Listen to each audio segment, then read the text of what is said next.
আজ বানাবো ডিম দিয়ে সবজি দিয়ে মজাদার রুটি। তার জন্য কিছুটা ময়দা ও ডিম নিয়ে ভালো করে ফেটিয়ে তাতে নুন দিয়ে মেখে, এই যে দেখতে পাচ্ছেন, পেঁয়াজ, ক্যাপসিকাম, বিভিন্ন রকম সবজি আপনারা নিতে পারেন। এই যে দুটো ডিম দিয়েছি, কিছুটা ময়দা নিয়েছি, নুন দিয়ে ভালো করে আমরা প্রথমে ময়দাটা ডিমটা ভালো করে মেখে নিলাম। তাতে যদি মনে হয় আপনাদের কিছুটা জল দেওয়ার প্রয়োজন আছে, অবশ্যই জল দিতে লাগবে, দেবেন। তো পেঁয়াজ দিলাম, ক্যাপসিকাম, একে একে সব কাটা সবজিগুলো খুব ছোট ছোট করে সবজি কেটে নিতে হবে, কারণ এটা তো চাটুতে দিয়ে রুটির মতো আকারে বানাবো।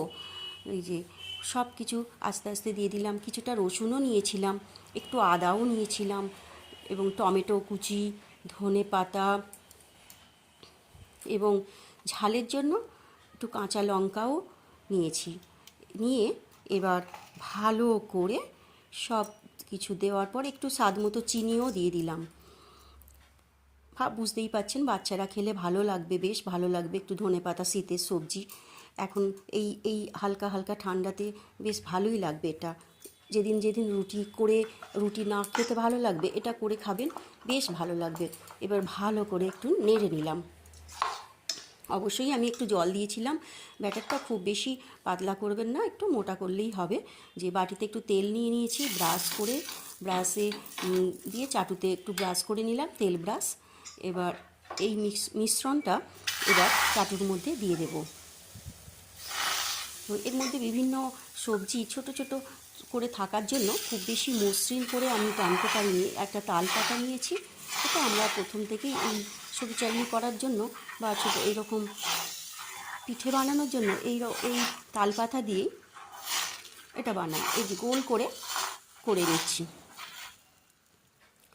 খুব হয়তো মসৃণ হবে না, মসৃণ করা যাবে না, কারণ যেভাবে এমনি সরচাইলি করার জন্য যে মসৃণ হয়, সেইভাবে মসৃণ হয়তো হবে না, তবে খুব সুন্দর দেখতে লাগবে। দেখুন, লাল, সবুজ, সব রকম গাজর যদি থাকে, আমার অবশ্য গাজরটা ছিল না, সেই জন্য আমি গাজরটা দিতে পারিনি আজকে।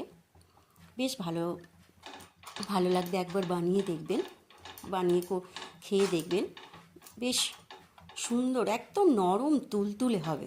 এই যে আবার একবার ওপরে একটু তেল ব্রাশ করে নিলাম, কারণ ডিম দেওয়া তো, একটু ডিম তেলটা দিয়ে ভালো করে একটু তেলের সাথে ভাজা হয়ে যাবে। এবার কিন্তু যেহেতু ডিম দেওয়া আছে ময়দার মধ্যে, উঠতে বেশিক্ষণ দেরি তার লাগবে না। এই দেখুন, এবার